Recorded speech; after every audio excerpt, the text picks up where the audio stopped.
Hello दोस्तों, welcome to my YouTube channel teaching tutorial by Arpita. Today we are going to discuss CTET syllabus.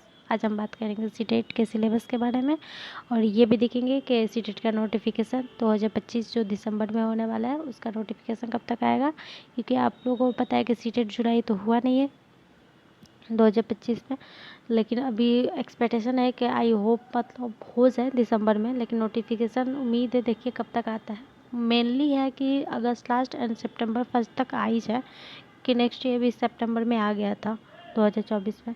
तो देखते हैं कि इसमें क्या, जो आप लोगों ने न्यूज़ में भी देखा होगा कि हाँ सीटेट 2 लेवल में ना हो गए 4 लेवल में हो रहा है, अब होने जाएगा। तो फिर 4 लेवल क्या क्या है और ये परिवर्तन क्यों हुआ है, तो इसके बारे में बात करेंगे। क्या ये जो दिसंबर 2025 में एग्ज़ाम होगा उसमें ये ऐसा हो देखने को मिलेगा या नहीं, तो चलिए देखते हैं।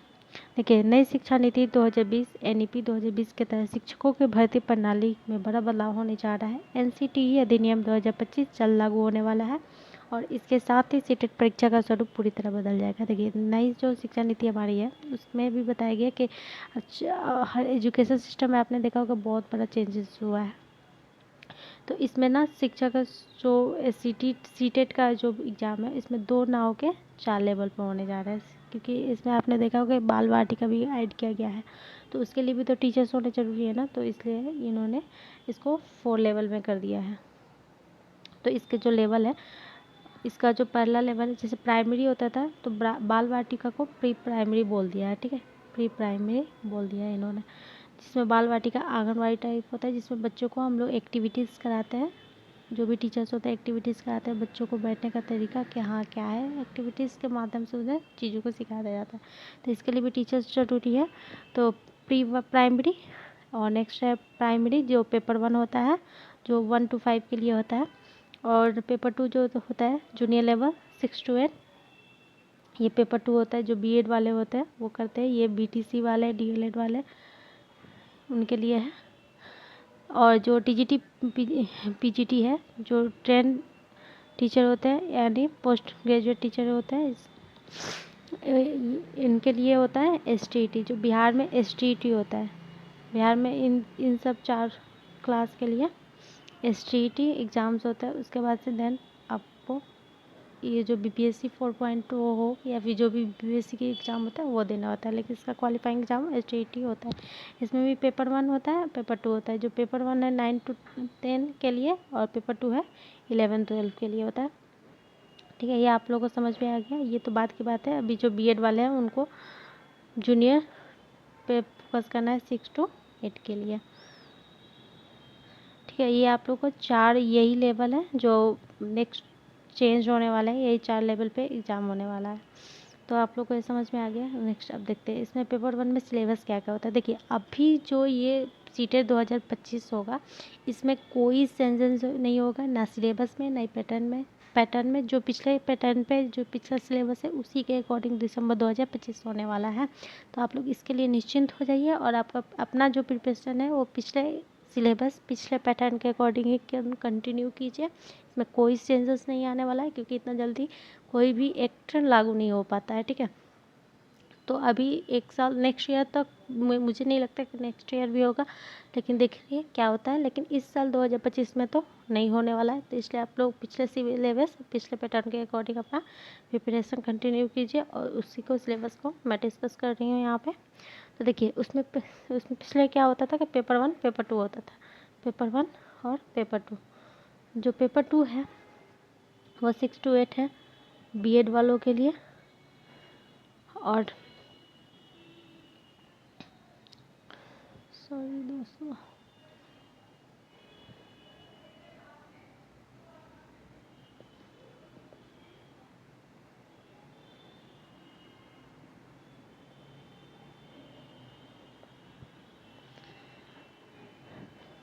सॉरी ये बैक हो गया था।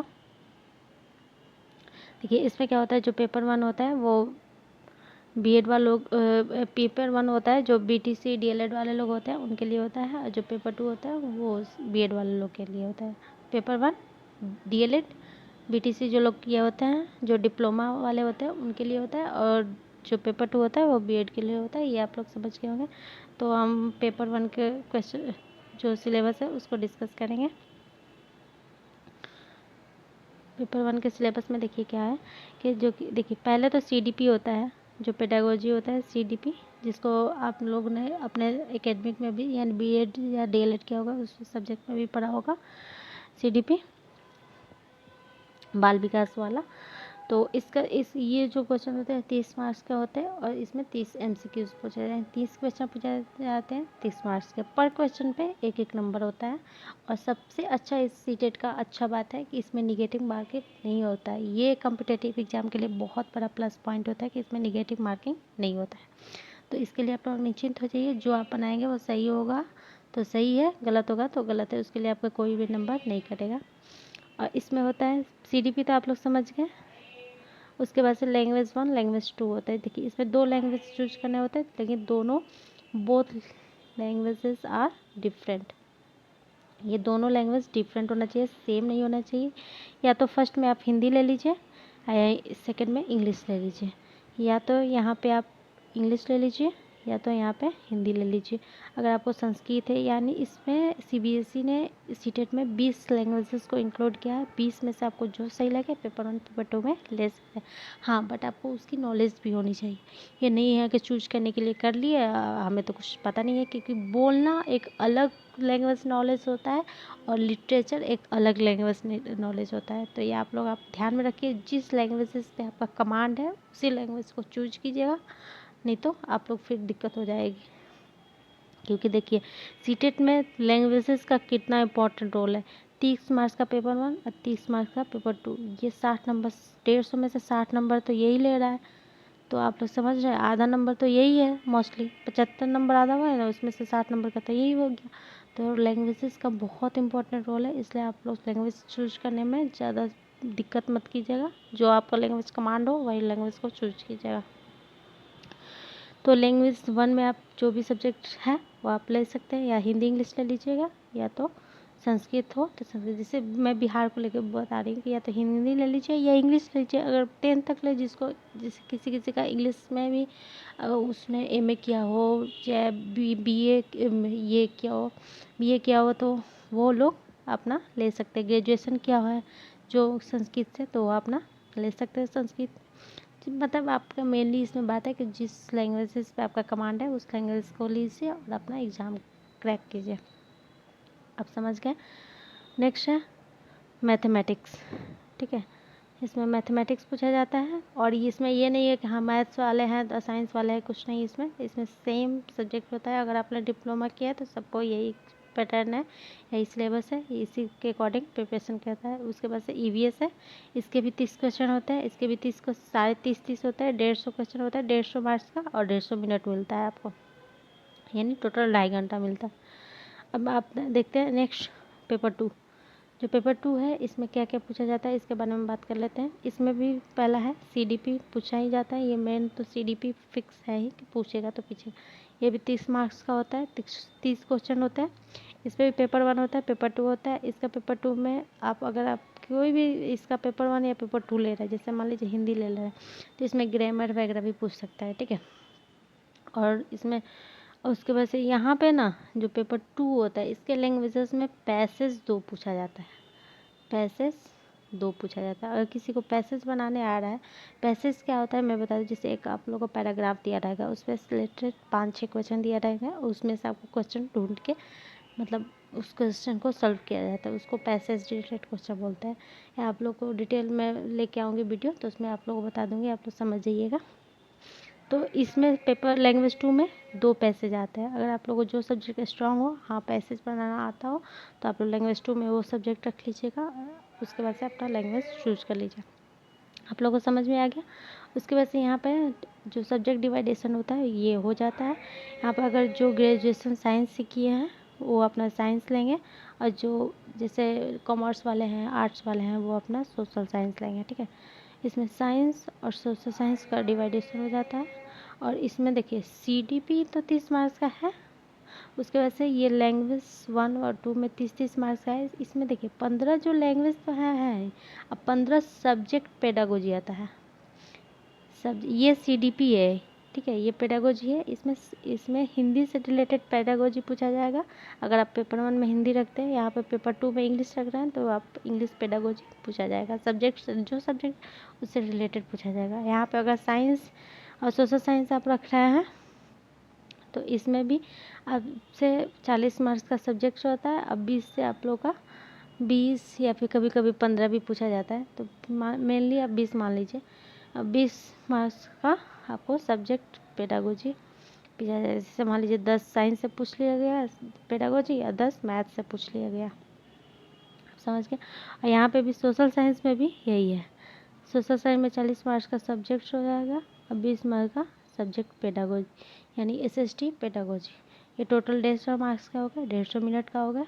अब आप लोग को समझ में आ गया होगा कि ये क्या सब्जेक्ट सिलेबस है।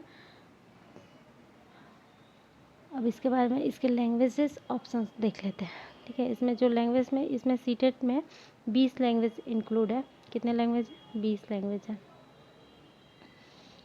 20 लैंग्वेज इंक्लूड है, जिसमें इंग्लिश, हिंदी, आसामीज, बंगाली, गारो, गुजराती, कन्नड़, खासी, मलयालम, मणिपुरी, मराठी, मिज़ो, नेपाली, ओडिया, पंजाबी, संस्कृत, तमिल, तेलुगु, तिब्बतन एंड उर्दू। अगर कोई मुस्लिम कम्युनिटी से है, उसका उर्दू स्ट्रॉन्ग है, तो आप वो हिंदी पेपर 1 पेपर 2 में किसी में भी आप उर्दू भी रख सकते हैं। तो इन जिसमें जिसको भी इस लैंग्वेजेस में कमांड है, उसी को अपने सब्जेक्ट में इंक्लूड कीजिएगा, वरना फिर आप लैंग्वेजेस का देख ही रहेगी कितना इम्पोर्टेंट रोल है। 60 मार्क्स के तो लैंग्वेजेस ही हैं। तो आप लोग लैंग्वेज के लिए ध्यान रखिएगा। चूज करते जब भी फॉर्म फिल कीजिएगा तो उस टाइम आप लोग बहुत ध्यान रखिएगा कहाँ के किस लैंग्वेज को सिलेक्ट कर रहे हैं, वरना दिक्कत हो जाएगी। आई होप आप लोगों को सीटेट का जो सिलेबस है वो क्लियर हो गया होगा। अगर आप लोग को मेरा जो समझाने का तरीका है अच्छा लगा तो आप लोग मेरे चैनल को सब्सक्राइब कीजिएगा। अगर किसी और टॉपिक पे वीडियो चाहिए तो आप लोग कमेंट करके बता सकते हैं। और का जो भी इशूज़ था आप लोगों को समझ में आ ही गया होगा, और इसका नोटिफिकेशन जल्द से जल्द आने वाला है। तो आप लोग अपना प्रिपरेशन तैयार रखिए और CDP पेडागोजी पे ज़्यादा फोकस कीजिए, और सब्जेक्ट पे भी। ये नहीं कि पेडागोजी करते रहे और सब्जेक्ट छोड़ दिए, तो ऐसा भी नहीं होना चाहिए। तो आप लोग अपना सब्जेक्ट प्रिपरेशन कीजिए। देखिए कब तक एग्ज़ाम होता है। आई होप हो ही जाएगा दिसंबर में। चलिए, तब तक के लिए जय हिंद।